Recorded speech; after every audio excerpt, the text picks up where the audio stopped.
Rose was born in a place where hope was often stifled by poverty.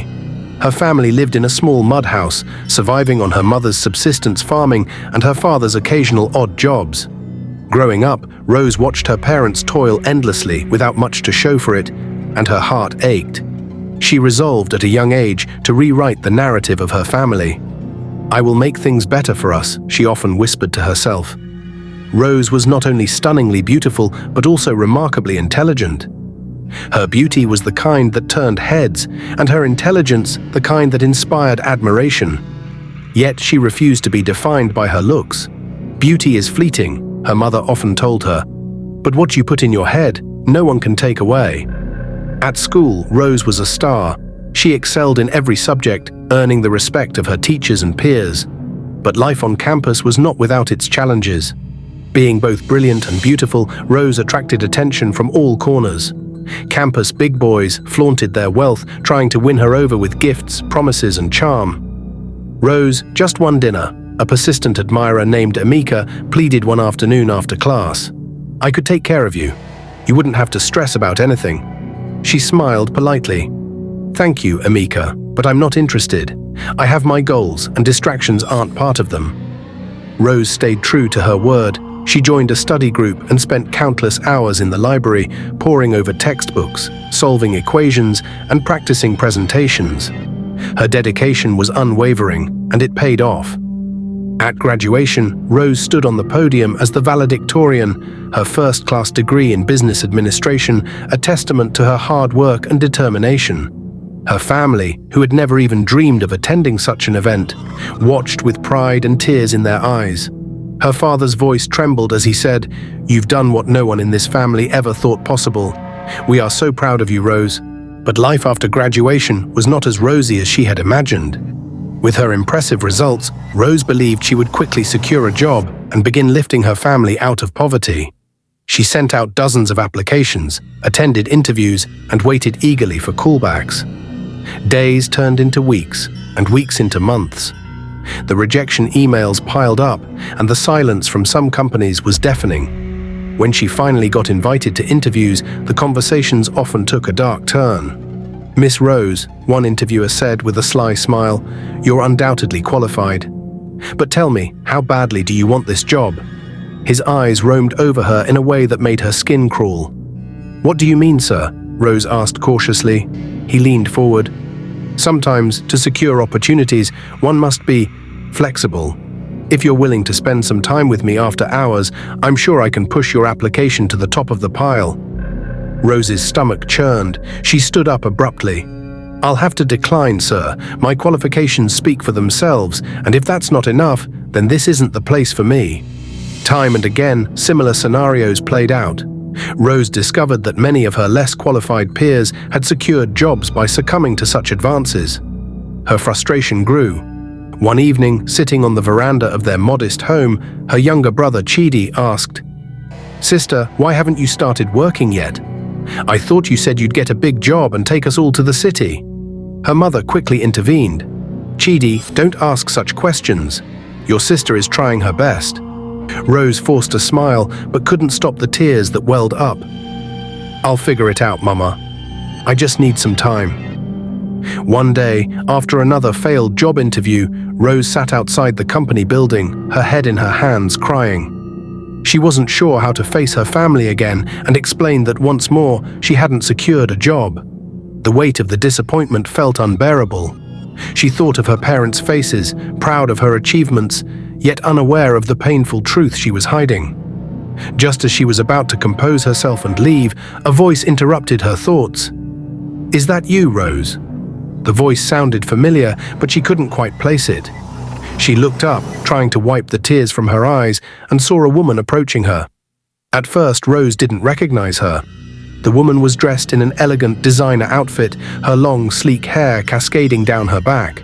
She wore expensive jewelry, and as she came closer, Rose could see she was driving a very luxurious, sleek car parked just by the curb. The woman stopped in front of Rose and smiled warmly. "It's me, Ruth," she said, her eyes twinkling with recognition. "Ruth from your study group in school." Rose blinked in surprise.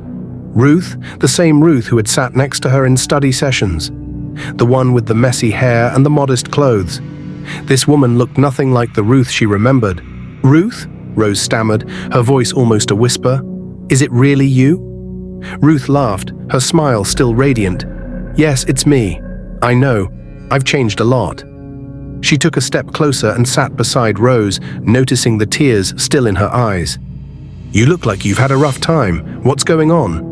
Rose hesitated, unsure whether she should open up. She wiped her eyes and looked at Ruth. "I've been applying to jobs for months now, but every time they either tell me I'm overqualified or they want something else from me." She felt a lump form in her throat. "It's so frustrating. I don't know what to do anymore." Ruth's expression softened. "I know exactly how that feels," she said, her voice quiet but firm. "I was in your shoes not long ago, and it was one of the hardest times in my life. But Rose, I found a way out. It's not easy, but if you're willing to take a different path, you might find something better than you've ever imagined." Rose looked at Ruth with skepticism. "But I've been doing everything right. I studied hard, stayed focused, avoided distractions. Why is this happening to me?" Ruth nodded in understanding. "I get it. I was the same way. I followed all the rules, stayed focused on my studies, and got great grades. But when it came to getting a job, I realized that the world isn't always fair. I know you've heard it before, but sometimes it's not just about what you know. It's about who you know and what you're willing to do." Ruth handed Rose a sleek business card. "Reach out to me anytime. We can talk more when you're ready." Before Rose could respond, Ruth walked over to her luxurious car, opened the trunk, and pulled out a large, neat bundle of cash. She handed it to Rose with a warm smile. "Here, take this for your transport home. You shouldn't have to worry about how to get back." Rose stared at the money in disbelief. She had never seen or even imagined handling this much cash before. Her fingers trembled as she accepted it, too stunned to say much at first. "Thank you, Ruth," she whispered, her voice filled with gratitude. "I really don't know what to say." Ruth gave her a reassuring smile. "No need to thank me, Rose. You're going to make it. I believe in you." Rose clutched the money tightly, feeling a mix of emotions: gratitude, disbelief, and a flicker of hope that maybe, just maybe, things were about to change for her. They hugged, and with that, they parted ways. 2 days later, Ruth received a call from Rose. Ruth then invited her to her mansion. Ruth's tone was friendly but insistent. "Come over, let's see what we can do for you." When Rose arrived at the address Ruth had given her, she was taken aback. The mansion was nothing short of breathtaking: towering gates, a long, pristine driveway, and a sprawling garden with manicured lawns and statues. Rose stood at the entrance, speechless for a moment, before making her way inside. The interior was just as extravagant, with high ceilings, chandeliers, and elegant furniture that looked like something out of a dream. Rose had never seen anything like it. Her heart raced as she wondered if this was the same Ruth who had once sat beside her in humble classrooms. Ruth greeted her warmly at the door, her smile radiant as ever. "Come on in, Rose. Let me show you around." As Ruth led Rose through the opulent rooms, Rose's mind swirled with disbelief. "Ruth, this is incredible. I can't believe it. I mean, you were just like me, from a poor family. How did this happen? How did you go from there to here?" Rose's voice was full of awe. Ruth paused and turned to face her, a knowing glint in her eyes. "It wasn't easy, Rose, but like I said, it's not just about what you know, it's about what you're willing to do." Rose looked at Ruth expectantly. "Please, Ruth, I need to know. I'm willing to do anything to get to this level of success. Just tell me how you did it." Ruth chuckled softly, her expression turning serious. "I've always believed in taking bold steps. But what I'm about to tell you stays between us, okay?" Rose nodded, her heart pounding. "I promise, I won't tell anyone." Ruth studied her for a moment, making sure she saw the sincerity in Rose's eyes. Then she leaned closer and spoke in a hushed tone. "I belong to a group called the Widows Club." Rose's eyebrows shot up in confusion. "Widows Club? I don't understand." Ruth smiled knowingly. "It's a society of powerful, influential, and very wealthy women. Widows. Women who have lost their husbands but are far from weak. We come together and share resources, knowledge, and opportunities. We support each other in ways that the outside world wouldn't understand. It's not just about wealth, it's about power, influence, and the ability to make things happen. Rose's mind raced as she tried to process what Ruth had just said. But what does this have to do with you? Ruth's smile faded slightly, but her eyes remained firm. After I graduated and struggled for a while, I was introduced to this club. A mentor in the group saw my potential and helped me get started. Ruth's voice dropped lower, almost as if she were sharing a secret. She introduced me to a very rich old chief and gave me something to sprinkle in his food to make him love and marry me. It worked. I gained control over him, and with that, I made him write my name as his sole successor to everything he had. Once that was done, I found a way to get rid of him. And just like that, I inherited everything you see around you. Rose's mouth hung open as the words sank in. Her heart began to race, and her mind struggled to process what Ruth had just revealed. The idea of using someone's life for wealth was beyond her understanding. "But that's a crime, Ruth," Rose said, her voice trembling. "You can't just do that." Ruth's eyes hardened for a moment, and she leaned forward slightly. "So are the men asking to sleep with you before they can give you a job, Rose? What do you think they're doing when they use their position to manipulate you into doing things you don't want to do? The world isn't as simple as you want to believe. People in power don't always play by the rules, and neither should you if you want to survive in it." Rose's breath caught in her throat. "That's not the same thing, Ruth. What they do is wrong, but you took it a step further. You manipulated someone, and you—" Rose trailed off, unable to finish the sentence. The thought of taking someone's life for personal gain was too much for her to grasp. Ruth sat back, her expression becoming more contemplative. "I understand why you're shocked, Rose. It sounds awful, even to me sometimes. But the truth is, I had a choice. I could either keep struggling in poverty, waiting for some fairy tale opportunity to knock on my door, or I could take control of my life. I chose to do whatever it took to get ahead. And believe me, it wasn't easy. I had to become someone I never thought I would be. Someone willing to make the tough choices. It wasn't about being evil, it was about surviving." Rose felt sick to her stomach. "But Tice, why couldn't you just earn it, Ruth? Why couldn't you just find a way to succeed on your own?" Ruth's eyes softened as she studied Rose. "I tried, Rose. Believe me, I tried. But life doesn't care about your hard work or your good intentions. Life will give you opportunities, but it won't always give you the ones that lead to real success. If you want to reach the top, you need to play the game, and the game isn't always fair. It's not always about doing the right thing, it's about doing what gets you ahead. The moment you stop being afraid of making difficult choices, that's when things change." Rose could feel her head spinning. She thought about everything she had worked for, all the years she had spent staying focused, keeping her integrity intact. She had promised herself she would break the curse of poverty in her family through hard work.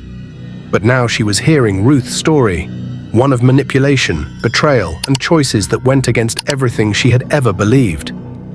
"But Ruth," Rose said, her voice barely above a whisper, "what about the family members of these men?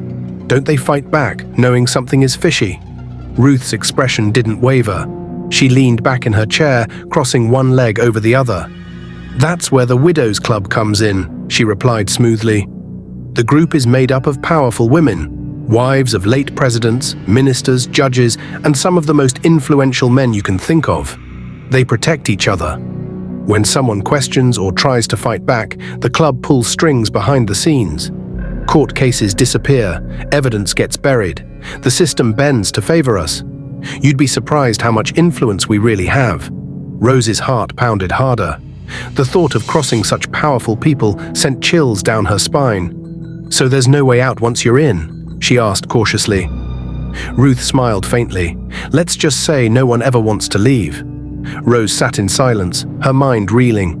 She didn't know what scared her more, the level of power Ruth described or the calm, calculated way she spoke about it. "I need time," Rose finally said, her voice shaky. "I need to process all of this, Ruth. It's a lot." Ruth nodded, as if she had expected that response. "Take your time, Rose. But remember, the world doesn't wait. And when the time comes, you'll realize that sometimes survival means making choices you never thought you'd make. For weeks after that conversation, Rose threw herself back into job hunting. She avoided Ruth's calls and messages, determined to find another way. But the corporate world was unkind. Each interview seemed to end with subtle innuendos or blatant requests. "You're very qualified, Miss Rose," one manager said, his eyes lingering where they shouldn't. "But I think you know how this works." Rose walked out of the office that day, tears burning behind her eyes. Weeks turned into months. Her savings dwindled, and soon her father's health began to deteriorate. What started as mild symptoms grew into a life-threatening condition. The hospital bills piled up, and doctors refused further treatment without payment. One evening, as Rose sat by her father's bedside, his breathing shallow, her mother's eyes filled with helpless tears. "Rose, we need to do something. Your father..." Her mother's voice cracked. "He doesn't have much time left." Rose felt the weight of the world crash down on her shoulders. She left the hospital that night and walked aimlessly through the city, eventually stopping outside Ruth's mansion. Her hand trembled as she rang the doorbell. Ruth opened the door, her expression calm but knowing. "Rose," she said, her eyes scanning Rose's exhausted face. "I was wondering when you'd come." Rose swallowed hard, her pride crumbling. "I need help, Ruth. My father, he's dying. The hospital won't treat him without money. Please, I'll pay you back. Just help me." Ruth's gaze softened slightly, but her response was cold. "I could help you, Rose, but that's not how this works." Rose's eyes filled with desperation. "Ruth, please, I'll do anything." Ruth's eyebrow arched. "Anything?" Rose froze, the full weight of Ruth's words settling over her. Ruth stepped aside and gestured for her to come in. "Join the club, Rose. Say yes, and not only will your father's hospital bills vanish, but you'll never have to worry about money again. You'll have power, influence, and control over your own life. But you have to choose. There's no half measure here." Tears streamed down Rose's face as she thought of her father lying in that hospital bed. "Fine," she whispered, her voice barely audible. "I'll do it." Ruth smiled softly, almost like a proud mentor. "Good. You won't regret this, Rose." She placed a hand on Rose's shoulder. "I'll pick you up at 12 midnight for the initiation ceremony. After that, you'll never be broke a day in your life ever again." Rose nodded, feeling a strange mix of fear and anticipation. The weight of her decision pressed down on her, but there was no turning back now. She had made her choice, desperate to save her father and desperate for a life she had only dreamed of. At precisely midnight, Ruth arrived at Rose's apartment in a sleek black car. Rose hesitated for only a moment before she climbed in, her heart racing. Ruth didn't say much during the drive, but her silence was heavy with unspoken understanding. They drove through the quiet streets, the city dark and still, until they reached a well-known beach. The streetlights flickered as Ruth stopped the car, her eyes glinting in the dark. "Are you ready?" Ruth asked, her voice steady. Rose nodded, though a lump formed in her throat. Ruth held her hands, and before Rose could even comprehend what was happening, they vanished. In the blink of an eye, they were no longer in the car or on the streets. They stood in the middle of a large ocean with an unbreathable pocket, charged with an energy Rose couldn't understand. Around them, women dressed in long, flowing black garments stood in a circle. Their faces were obscured by veils, but there was a palpable aura of power emanating from them. Rose's eyes widened as she scanned the group, realizing some of the women were familiar. Faces from high society, women she had seen in the newspapers, at gala events, and on the covers of magazines. One of the women caught her gaze, and Rose's stomach flipped. If these women could be here, involved in something like this, then maybe it wasn't as bad as she had imagined. Maybe this was just another path to success, one she had to take. Ruth whispered to Rose, her voice soft but firm, "Do not be afraid. You are here because you have proven yourself worthy." A woman, standing slightly ahead of the others, stepped forward. She was older, her face lined with years of power and experience. She gazed at Rose for a long moment, then nodded. "You have come to seek power," the woman said, her voice commanding. "But with power comes responsibility. You must never speak of what you see here, never betray the sisterhood. If you do, the consequences will be dire." The women in the circle muttered in agreement, their voices low and unified. Rose's heart raced as she was handed a small black book with gold lettering. The woman continued, her tone solemn. "This is your oath. Recite it and you will be one of us." With trembling hands, Rose opened the book and read the words aloud. As she did, an intense heat spread through her body, filling her with a strange, unexplainable power. "I vow to never speak of the Widows' Club, to protect our secrets and uphold the values of this sisterhood. I will use my strength to achieve greatness and honor those who have come before me. I accept the responsibilities and the privileges of being one of the chosen." As Rose finished the oath, the women in the circle stepped forward, and a deep silence fell over the gathering. Ruth stepped behind her, guiding her hands as the women placed their hands over Rose's head, marking her initiation into their world. In that moment, Rose felt something shift inside her, a sudden clarity. She was no longer the woman who had struggled to make ends meet. She was part of something much larger, something more dangerous and powerful than she had ever imagined. The ritual ended, and the women slowly dispersed, leaving Rose and Ruth standing alone in the ocean pocket. Ruth placed her arm around Rose's shoulders. "It's done," Ruth said quietly. "You are one of us now. You'll never have to worry about money again. Your father's bills will be covered and more. I've already arranged everything for you." Rose couldn't speak. The magnitude of what had just happened was still sinking in, but a part of her was also relieved. Her father's hospital bills were paid, and the dream of a better life was no longer an unreachable fantasy. The Widows' Club was more powerful than Rose had imagined. They didn't operate in the shadows, at least not entirely. These women attended only the most exclusive high-class events, rubbing shoulders with society's elite.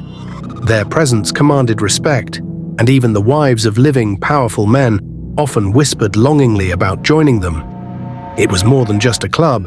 It was a league of untouchable women who shaped industries, influenced political decisions, and maneuvered the world like a chessboard. At first, Rose felt out of place, but Ruth guided her carefully.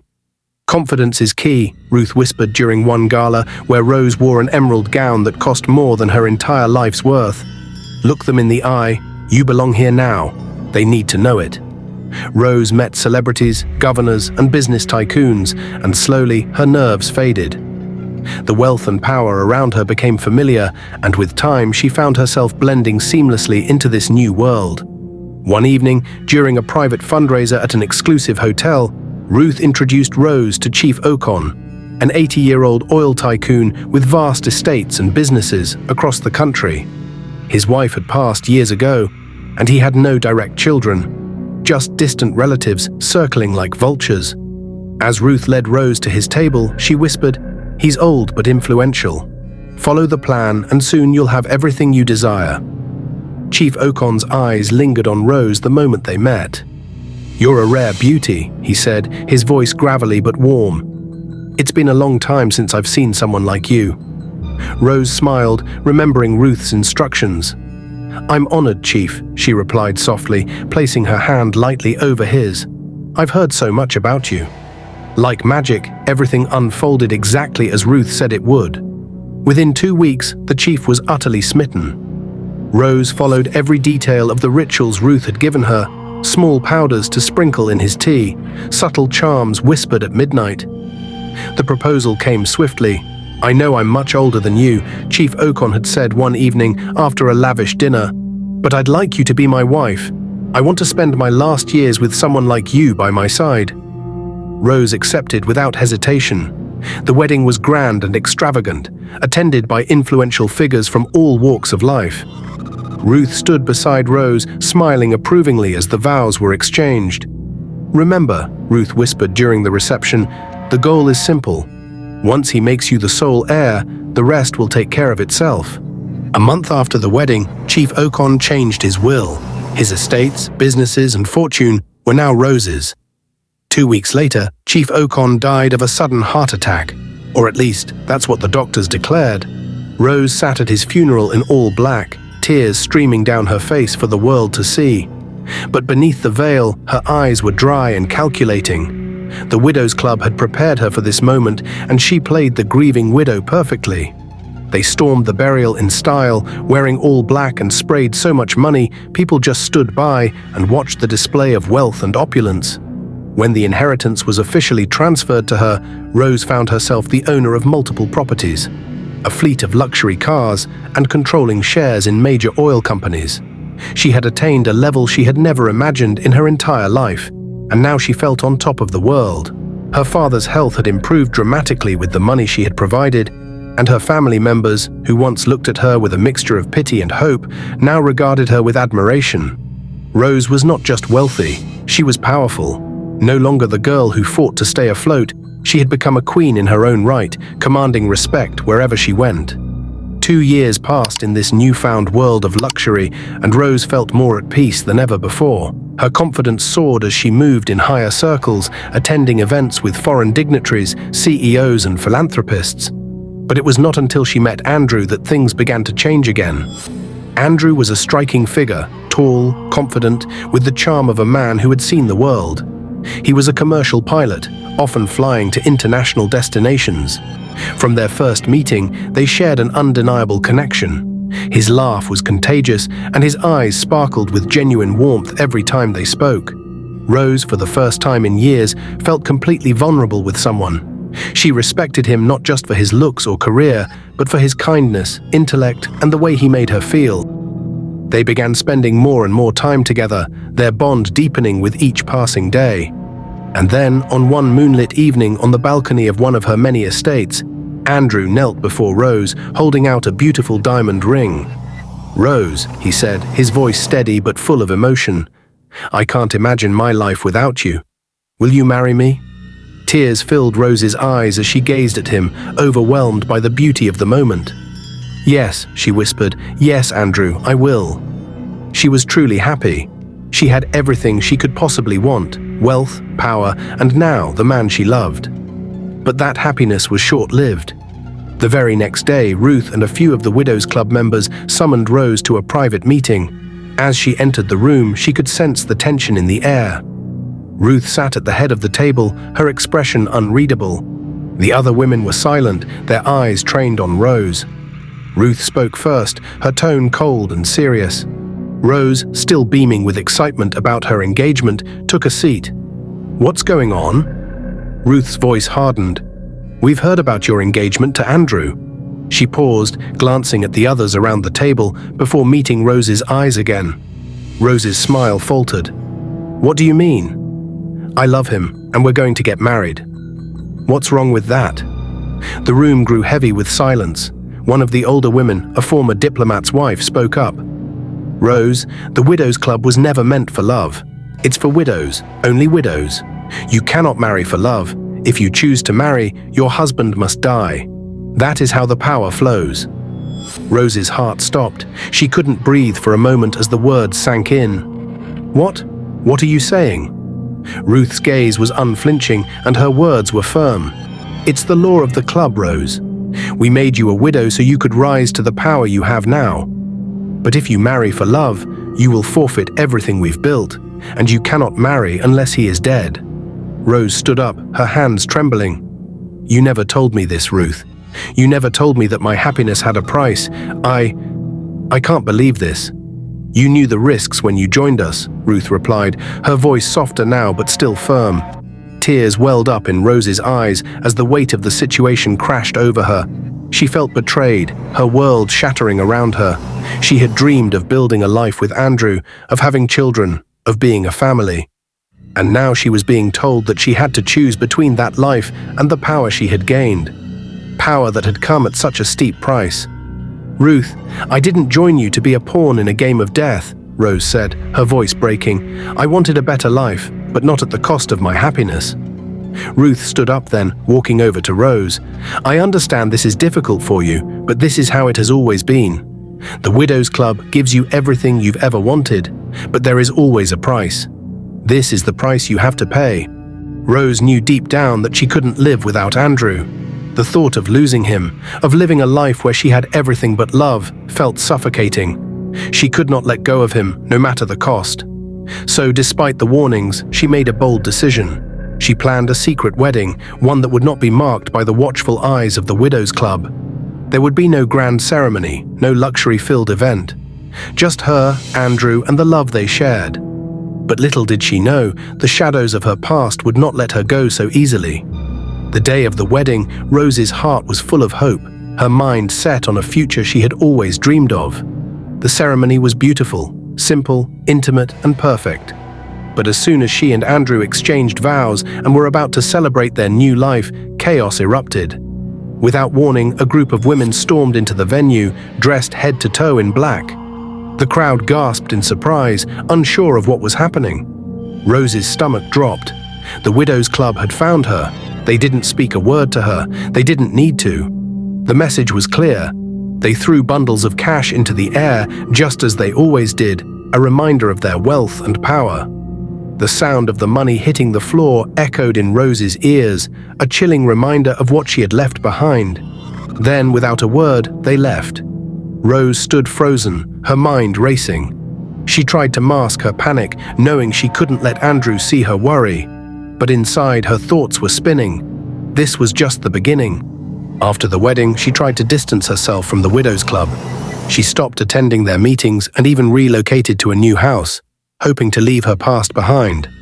But the peace she had hoped for didn't last. One evening, as she was settling into her new home with Andrew, the doorbell rang. She hesitated before answering it. When she opened the door, she was greeted by familiar faces, the same women from the Widows' Club. "Rose," Ruth's voice was cold, "you cannot escape us. If you want to live, you know what you have to do." Rose's heart raced. "I don't want this. I want to live my life. I'm done with the club." One of the women stepped forward, her eyes cold and unblinking. "You think you can just walk away? You've made a deal, Rose. Either you kill your husband or we will kill both of you." Rose shook her head in disbelief. She could feel the walls closing in on her. "I will never do that," she said, her voice firm, but her heart was heavy with fear. Despite their threats, Rose refused to back down. She stopped seeing the Widows' Club and refused to play their deadly game. But as time passed, the pressure grew. Eventually, she couldn't keep the truth from Andrew any longer. One night, as they sat together in their new home, Rose told him everything. The Widows' Club, the power, the price, and the sacrifices she had made. Andrew sat in stunned silence, his face pale as the weight of her words sank in. He shook his head slowly. "Rose, I had no idea. I love you, but this is too much." Tears welled in Rose's eyes as she reached for him. "Please, Andrew, I never wanted any of this. I just wanted us to have a life together, a family." But Andrew stood up, pacing the room. "I can't stay, Rose. I don't want to be a part of this life, not after what you've told me. I'm sorry, but I have to go." Rose's heart shattered as she watched him pack his things. "Please don't leave me," she begged. "I'm pregnant, Andrew. I'm having your baby." The words stopped Andrew in his tracks. He turned to face her, his expression filled with shock and confusion. You're pregnant?" "Yes," Rose whispered, her voice trembling. "I didn't want to tell you this way, but I couldn't keep it from you anymore. Please don't leave me." Andrew looked at her, torn between his love for her and the horror of her past. "This is all too much, Rose. I need to think." After a long pause, he spoke again, his voice softer. "I'll protect you. We'll leave. I'll move us to another country, somewhere far from here, where they can't find us. We'll start over. For you. For the baby." Rose felt a glimmer of hope rise within her, and she threw herself into his arms. "You mean it?" "I do," Andrew said, his voice steady. "But this war, Rose, it's far from over, and we can't outrun them forever." The couple began making plans to leave the country, to disappear from the dangerous world they were caught in. But as they packed their bags, Rose could feel the shadow of the Widows' Club looming over them, a constant reminder that no matter how far they ran, the past would always be a part of their future. What they didn't know was that the Widows' Club wouldn't let Rose go so easily. The game was far from over. On their way to the airport, desperate to escape the reach of the club, something terrifying happened. As they drove through the expressway, Rose suddenly lost her vision. It wasn't gradual. One moment she could see, and the next, everything was dark. Panic gripped her as she frantically tried to clear her eyes, but nothing worked. "Rose, what's happening?" Andrew's voice was filled with alarm as he glanced at her, but then his own heart stopped when he looked at the windshield. A strange, ethereal face appeared, barely visible, but enough to send a chill down his spine. It wasn't just an illusion, it felt real. His hands gripped the steering wheel, but it became impossibly stiff. The car no longer responded to his movements. The road ahead seemed to twist unnaturally, and his panic grew. The car began to veer off course. "Andrew, something's wrong," Rose shouted, her voice filled with fear. "It's them, the Widows Club. They're doing this to us." Andrew, now fully panicked, could hear the roar of a large truck speeding up behind them. His mind raced, knowing they were heading towards certain disaster if he couldn't regain control of the car. His heart pounded in his chest as he shouted, "Jesus! Jesus! Please help us!" As if by a miracle, just moments before the truck was about to crash into them, the car's steering wheel loosened. With a sudden jolt, it was as if the grip on the car had been released. Andrew was able to regain control just in time, swerving the car to the side of the road. The truck sped by, narrowly missing them. The car came to a screeching halt, and both of them sat there, trembling in the aftermath of the near accident. Rose's vision slowly began to return, and she gasped as she looked around, still shaken by the events. That was them," Rose whispered, her voice trembling with fear. "The Widows Club. They've been watching us. They're trying to stop us from leaving. They won't let me go." Andrew stared at her, still unable to fully comprehend what had just happened. His breath was heavy and his pulse raced. "What are we going to do, Rose? They almost killed us." Rose wiped her eyes, still shaken but determined. "We can't keep running. They'll find us wherever we go." "I don't know what to do anymore, Andrew." A silence hung between them, filled only by the distant sounds of the busy highway. The weight of their situation had never felt so heavy, and it seemed that no matter how far they ran, they couldn't escape the reach of the Widows Club. "We need to find another way," Rose finally said, her voice filled with desperation. "We can't keep living in fear." The torment continued, both physical and psychological. Every night, they were haunted by the Widows Club, the women appearing in their dreams, whispering menacing words, reminding Rose of the price she had to pay. Andrew, too, started having vivid nightmares of death, betrayal, and the club's relentless pursuit of power. He woke up in a cold sweat, heart racing, unable to escape the fear that gripped him. One morning, after another sleepless night, Rose and Andrew sat together, facing the harsh truth of their situation. "We have to end this," Rose said, her face pale and drawn. "If we keep running, they'll never stop coming for us. We have to deceive them. We need them to think you're dead." Andrew stared at her, disbelief in his eyes. "What? You want me to fake my death?" Rose nodded solemnly. "Yes, they'll leave us alone if they think you're gone. But you have to play the part, be buried in front of them so they believe it. After that, we can disappear for good." Andrew hesitated, feeling the weight of the decision. "But Rose, that's dangerous. What if something goes wrong? What if they don't believe it? Or worse, they find out?" "I don't see any other choice," Rose replied, her voice shaking with fear but also determination. "We've tried everything else. If we don't do this, they'll destroy us. They'll never stop." Andrew took a deep breath, staring at her with a mixture of love and uncertainty. "All right," he said quietly, "I'll do it. For you. For us." With their plan set in motion, Rose reached out to the Widows Club, telling them she had decided to follow through with their demand. She would kill Andrew, her husband, and come back into the fold. The response came quickly, the women eagerly awaiting her return. They told her to prepare for the ceremony, and as the date drew near, Rose and Andrew carefully planned every detail of the ruse. Andrew would pretend to die from food poisoning, and they would hold a mock funeral for him, one that would convince the Widows Club that he was truly gone. Once the plan was set in motion, Rose used her influence to hire a doctor who was willing to help. The doctor, a trusted ally from her past dealings, agreed to administer a powerful injection that would make Andrew appear lifeless. The injection would slow his breathing to a near imperceptible rate and cause his body temperature to drop, giving the illusion of death, but in reality, he would be in a deep sleep, alive but unresponsive. Rose had every detail planned, ensuring that the Widows Club would believe their ruse. She was determined to protect Andrew at all costs, even if it meant walking a dangerous path. The stakes were higher than ever, but she refused to let them fall into the club's clutches. After the procedure, Rose carefully arranged for Andrew to be kept in a secret ward at a private hospital. It would be easy for anyone looking to find him to believe that he was in a mortuary. The hospital room was dimly lit, and his body was kept under cold sheets, his heart rate monitored by medical equipment that only showed faint, steady beeps. To the outside world, Andrew was dead. Only Rose and the few trusted individuals involved in the scheme knew the truth.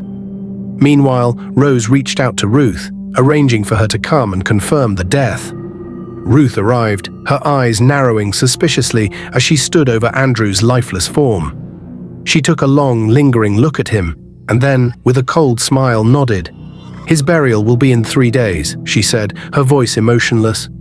Rose nodded back, carefully hiding the tension in her own chest. As Ruth walked out, Rose let out a slow breath, her heart pounding in her chest. The plan was moving forward, but the risk was enormous. There was no room for error. If the Widows' Club ever found out the truth, they would stop at nothing to destroy them both.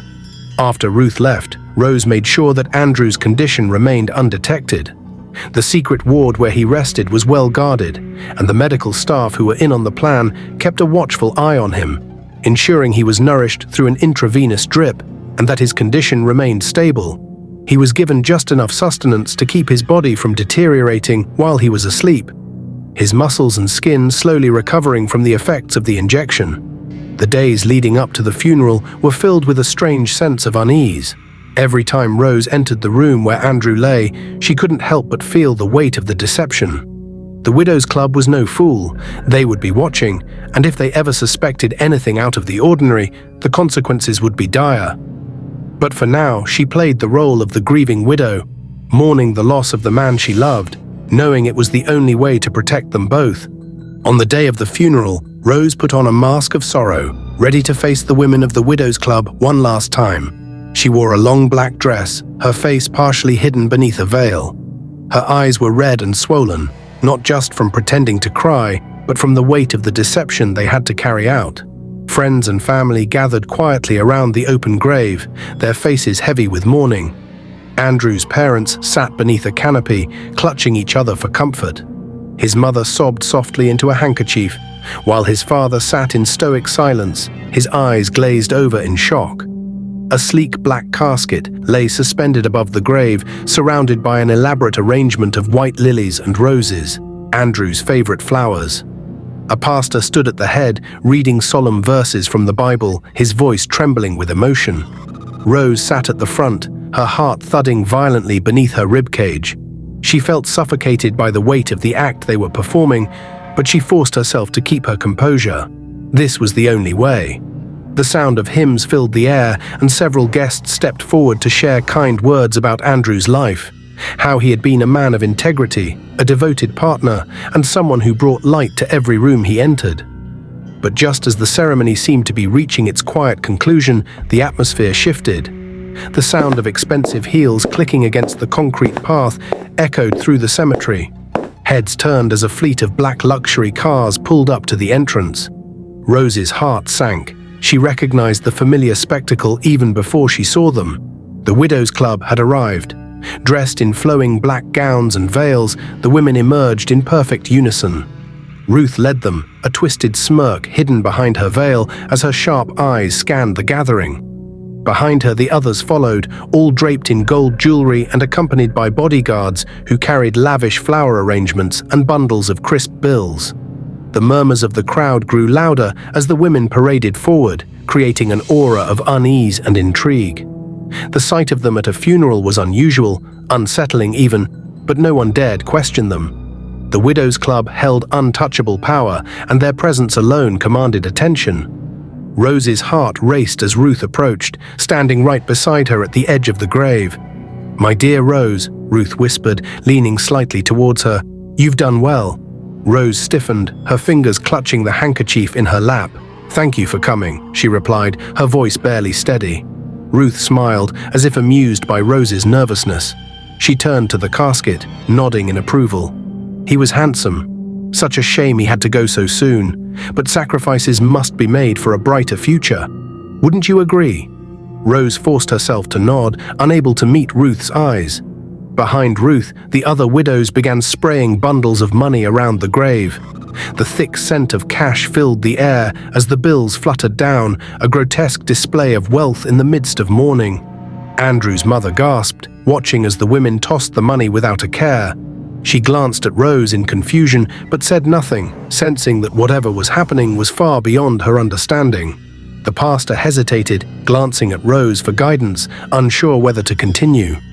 Rose gave him a subtle nod, signaling for him to proceed with the final prayers. As the casket was slowly lowered into the grave, Ruth leaned closer to Rose once more, her lips barely moving. "I'll visit you tonight," she whispered. "We need to talk. About your next steps." Rose's heart froze, but she forced a polite smile. "Of course. I'll be ready." Satisfied, Ruth and the other widows stepped back, disappearing as quietly as they had come, leaving behind a graveyard filled with hushed confusion and unease. When the last of the guests began to leave, Rose remained seated by the grave, watching as the workers began shoveling dirt over the casket. Beneath the earth, Andrew lay in a deep, forced sleep. She could only pray that everything would go as planned. As soon the crowd dispersed, a team she had hired to exhume him began digging. As soon as the last spade of dirt had been removed and the casket was carefully lifted from the earth, Andrew's body was gently placed on a stretcher covered in a white sheet. Rose's pulse quickened as she looked around nervously, her stomach churning. She had hoped for this moment, Andrew's return to the land of the living, but now the fear of what the Widows' Club might do if they discovered her deception gripped her heart. The men and women who had assisted in the exhumation moved quickly, their movements coordinated and silent. They carried Andrew to a hidden van parked nearby, out of sight from prying eyes. Inside the van, the medical team was already prepared with the necessary equipment, IVs, medication, and oxygen. Rose's hands trembled as she watched Andrew's still form, praying silently. Minutes felt like hours as the team worked quickly and efficiently. They injected Andrew with a potent solution to revive him, their expert hands keeping him alive until his body could adjust to the life-saving treatments. Rose stood by, her anxiety mounting as she watched his chest slowly rise and fall. Then, without warning, from the shadows of the cemetery, the Widows' Club appeared once again, their black attire and cold, calculated movements making it clear that their wrath was about to be unleashed. Ruth stood in front, her eyes blazing with fury. Behind her stood the other members of the club, their expressions dark and vengeful. They had returned, and this time Rose knew there would be no turning back. The High Priestess, a woman with a regal presence and sharp, calculating eyes, stepped forward, her voice cold and full of authority. "How dare you deceive a sacred order?" she demanded, her tone like ice. "You think you can play with us and get away with it? Do you understand the consequences of your betrayal?" Rose stood frozen, her heart pounding in her chest. She knew she had crossed a line that even the Widows' Club could not forgive. But she had done what she thought was necessary to protect her future, her love for Andrew, and the life they had begun to build together. "Please," Rose whispered, her voice trembling with both fear and defiance. "I had no choice. I couldn't let you take him away from me. You don't understand what it's like to love someone so deeply and to know that they could be lost forever." The High Priestess sneered, her eyes narrowing as she took in the sight of Andrew's still lifeless form. "You think you can simply walk away from us, Rose?" she spat. "You are nothing without us. The Widows' Club made you, and we will destroy you." Before Rose could respond, one of the members stepped forward, her voice laced with venom. "You should have known better, Rose. You've been playing a dangerous game, and now it's time to pay the price.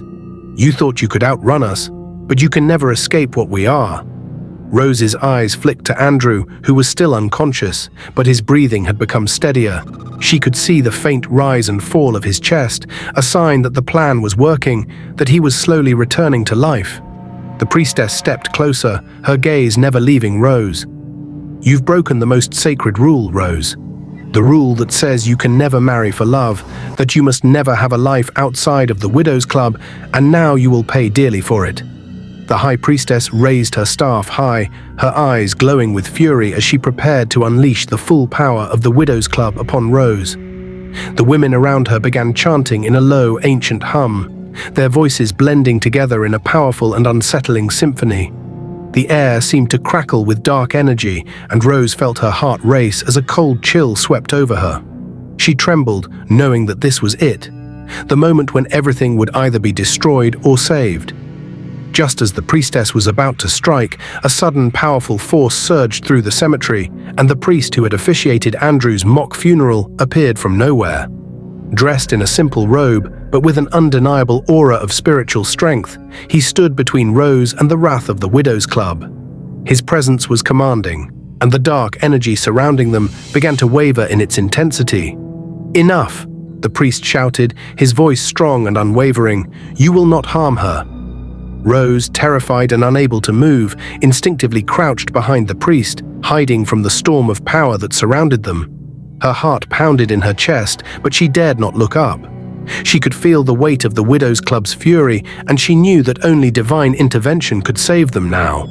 The High Priestess's eyes narrowed, her lip curling into a sneer. "You think you can stop us?" she spat. "We are the Widows' Club. We hold the power of generations. You are no match for us." But the priest did not flinch. He held his ground, his hands raised in prayer. "By the authority of the Almighty, I command you to leave this place. You will not harm anyone here." The women of the Widows' Club, unable to contain their anger, began chanting louder, their voices rising in a crescendo of dark energy. But the priest was undeterred. He reached into his robe and produced a small bottle of holy water. He held it up high, the silver top glinting in the moonlight. "With this holy water, I purify this ground," the priest intoned, his voice steady and calm. "By the power of God, I cast out all darkness. You shall not have dominion here." With a swift motion, the priest uncorked the bottle and began sprinkling the holy water onto the Widows' Club members. The effect was immediate and violent. As the drops of water touched their skin, the women recoiled, screeching in pain as though they had been burned. Their bodies jerked, as if being repelled by an invisible force. One by one, they fell to the ground, writhing in agony, their screams echoing through the night air. The High Priestess, who had been leading the charge, struggled to maintain her composure, but her strength faltered. She dropped her staff, clutching at her chest as though she was suffocating, her eyes wide with disbelief. "How?" she gasped, her voice hoarse with rage and fear. The priest's eyes were calm, his face serene. "The power of God is greater than all the darkness you wield," he replied simply. With each sprinkling of holy water, another of the Widows' Club members fell, unable to withstand the cleansing force. They screeched and howled, their bodies twitching as though something inside them was being driven out. Within moments, the entire group of women lay on the ground, their power stripped away, their energy exhausted. The High Priestess, who had been the last to fall, crumpled to the earth with a final guttural scream. The air, once thick with malevolent energy, now felt light and still. The storm that had raged between the Widows' Club and the priest had ended, and all that remained were the faint echoes of their cries. Rose, still hiding behind the priest, slowly lifted her head. She couldn't believe what she had just witnessed. The Widows' Club, the very women who had controlled her life, were now defeated, and the priest, a stranger to her until this moment, had been her protector. Andrew's still form lay nearby, but Rose had no time to check on him just yet. Her heart still pounded in her chest from the fear and the overwhelming emotions of what had just happened. "Is it over?" she whispered, her voice barely audible. The priest turned to her, his expression softening as he nodded. "Yes, the darkness has been driven out." "How did you know?" Rose asked. "I sensed their dark energy when they walked into the burial ceremony, and the Spirit of God told me to come back here. I didn't know what was going to happen, but on getting here, I saw and heard everything, and I immediately knew God sent me back just to save you." "But they'll come back, won't they?" Rose's voice was filled with uncertainty. She had no idea what the Widows' Club was capable of, and she couldn't shake the feeling that this wasn't truly the end. The priest placed a hand on her shoulder, offering her a sense of comfort and reassurance. "The Widows' Club thrives on fear, Rose. They have power, yes, but it is a power that can be overcome. You've broken free of their control. You just need to believe that. But to have complete freedom, you will have to give to Caesar what belongs to Caesar. You will return everything the Widows' Club gave you to charity, and only then will you be completely free." Rose's heart swelled with gratitude. She had been living in constant fear, trapped by the weight of their influence, but now she had a chance at freedom. "I will," she said. "As long as I don't lose him, I will give it all away for this man right here," she said. Turning back to Andrew, she quickly moved to his side, checking his pulse. It was steady, strong, and he was slowly coming back to consciousness. He blinked up at her, his eyes a bit hazy. "Rose?" he whispered, his voice hoarse but filled with warmth. "What happened? Did we make it?" Rose smiled through her tears, her relief overwhelming her. "We made it, Andrew. We're free." Andrew slowly sat up, his body still weak from the ordeal, but he was alive. And together they had triumphed over the Widows' Club's dark power. As they embraced, the priest stepped back, giving them the space they needed to heal. "You've been given a new chance, Rose," he said softly. "Make the most of it." Rose nodded, her eyes filled with a mixture of gratitude and newfound determination. She had come so far, fought so hard, and now, with Andrew by her side, they could face whatever came next, together. The battle against the Widows' Club was over, but their new life was just beginning. And as the first rays of dawn began to light the sky, Rose knew that no matter what happened, she would never again be afraid to live for herself, for love, and for the future they would build together.